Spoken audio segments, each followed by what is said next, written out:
আমি এই মানচিত্রটা নিয়ে কয়েকটা দিন থেকে চিন্তা করে দেখলাম। আমি গতদিনকেই বলছিলাম, এই মানচিত্রটাতে দেখা যায় এই এলাকাটা হচ্ছে রাজশাহী, এই এলাকাটা সিলেট, আমি যদি খুব ভুল না করে থাকি। এই এই জায়গাটা হইতেছে আমাদের ঢাকা, এইটা হইতেছে আমাদের চট্টগ্রাম। এই পাশে ইন্ডিয়া, এই পাশে ইন্ডিয়া, এই পুরা এরিয়াটা হচ্ছে ইন্ডিয়া। আমরা দেখতে পাচ্ছি এই পাশেও ইন্ডিয়া, এইটা হইলো বঙ্গোপসাগর আর কি।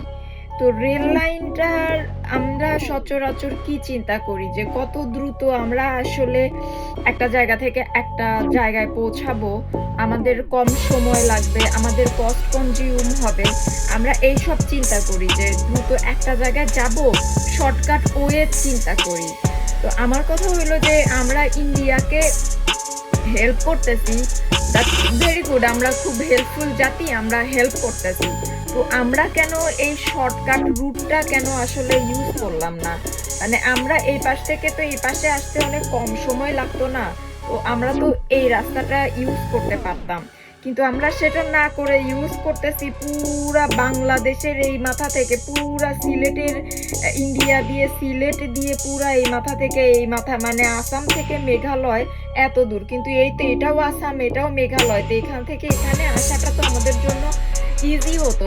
এখন আমার সবার কাছে প্রশ্ন এটাই, বিবেকবান মানুষগুলোর কাছে প্রশ্ন এটাই যে আসলে বাংলাদেশ সরকার চাচ্ছেটা কি?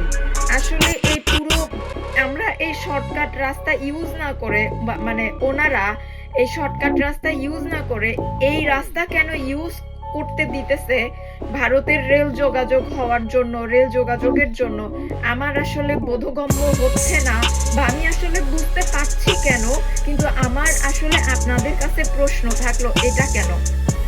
আর যারা আমার বিদেশের ভাই বন্ধুরা যারা দেশ বিদেশে আছেন, কিংবা আমাদের মতো যারা স্টুডেন্ট যারা আছেন, কিংবা যাদের হয়তো বা আত্মীয় স্বজন নাই বাংলাদেশে, যাদের আত্মীয় স্বজন নাই, তারা হয়তো মনে করতেছেন আমার তো বাংলাদেশে কেউ নাই, বাপ দাদা চোদ্দ গোষ্ঠী সব তো লন্ডন, আমেরিকা, কানাডা, অস্ট্রেলিয়া, তারপরে ইউরোপের সমস্ত দেশগুলোতে তারা সেটেল, তো আমি দেশ নিয়ে চিন্তা করে আসলে কি করব?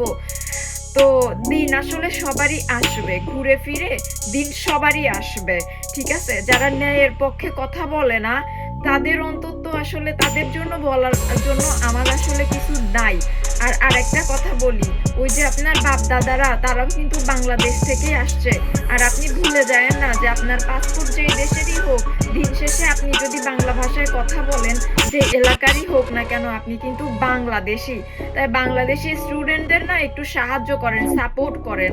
আগামী যে 2 দিন আছে না, কি হবে বাংলাদেশে আসলে বলা যাচ্ছে না। ওরাও না আপনাদের মতোই ছেলে মেয়ে, আপনাদেরই ছেলে মেয়ে, ঠিক আছে? ওরা কিন্তু ন্যায্য দাবি আদায়ের জন্য লড়াই করতেছে, এত কিছু করতেছে, এত জখম, এত মারাত্মকভাবে তাদেরকে মারা হয়েছে, পুলিশ বাহিনীরা যে নৃশংসতা দেখাইছে, এটার আসলে কোনো ক্ষমা নাই। কোনো অবস্থায় কোনো মানে কোনো কিছু দিয়ে আপোষ মীমাংসা কিংবা ক্ষমা এটা আসলে করার মতো না। মারো, কিন্তু এভাবে মারাটা উচিত হয় নাই, যে নৃশংসতা যেই রকম করে মারছে। আমি সবার কাছে, সব প্রবাসী ভাই বোনদের কাছে রিকোয়েস্ট করব যে যেখান থেকে যেমনে সম্ভব স্টুডেন্টদেরকে আমরা সাপোর্ট করি। তার চেয়ে বড় কথা, স্টুডেন্ট যারা তোমরা আছো বাংলাদেশে, তোমাদের দাবি, তোমাদের আন্দোলন তোমরা থামায়ও না। আমরা যারা প্রবাসী ভাই বোনরা আছি, আমরা তোমাদেরকে মন থেকে 100% সাপোর্ট জানাচ্ছি। আর যদি কোনো হেল্প লাগে আমাদেরকে জানায়ও, আমরা করব। আর যারা প্রবাসী ভাই বোনেরা আপনারা এই ভেবে চুপ করে বসে আছেন যে আমার ফ্যামিলি দেশে নাই, তাদেরকেও রিকোয়েস্ট করতেছি যে আল্লাহর হস্তে ভিডিওগুলো একটু দেখেন, দেখলে আর বসে থাকতে পারবেন না। কাজে আপনাদের মন আসবে না, মাথায় আপনাদের কোনো কিছু ঢুকবে না যে কি অমানবিক গণহত্যা বাংলাদেশে আসলে চলতেছে, যেটা কোনো অবস্থায় কোনো কিছু দিয়ে আসলে সম্ভব না। হয়তো লাশগুলোকে ফেরত আনতে পারবো না, কিন্তু আপনারা যদি সাপোর্ট করেন, হয়তো বা ইউএন হোক বা আন্তর্জাতিক আদালত সমূহে যদি কেস ফাইল করা যায় বা কোনো কিছু একটা ব্যবস্থা করা যায়, আপনাদের শক্তি থেকে যতটুকু কুলায় হয়তো বাকি যারা বেঁচে আছে তারা একটা মানে জীবনে আশা নিয়ে বেঁচে থাকতে পারবে, যে ট্রমাটিক অবস্থার মধ্যে দিয়ে তারা যাচ্ছে সেখান থেকে হয়তো কিছুটা তাদের সুস্থভাবে মানে মানবিক জায়গা থেকে আগায় আসেন। আর কিছু বলার নাই। আর আপনাদের কাছে তো এই মানচিত্রটা থাকলোই, আজকে যদি এই মানচিত্রটা হারায় যায় না, আজকে যদি এই নৃশংসতা সহ্য করি না, তো এই মানচিত্রটার আসলে কবর হয়ে যাবে, অলরেডি কবরের পথে আদমরা অবস্থায় রয়েছে। কিন্তু আমরা যদি সাপোর্ট না করি তাহলে এর পুরা কবর হয়ে যাবে, আমরা অস্তিত্বহীনতায় অস্তিত্ব সংকটে পড়ে যাব। এই বাংলাদেশি পাসপোর্ট নিয়ে আর কোথাও মুখ দেখানো যাবে না। আপনারা ভাবতেছেন তো যে এই অবস্থা, আর মুখ দেখাতে পারবেন না, যে সমস্ত কিছু বাংলাদেশে চলতেছে বাচ্চাদের সাথে, এই অন্যায় অরাজকতা মানবেন না, আল্লাহর দোহাই মানবেন না।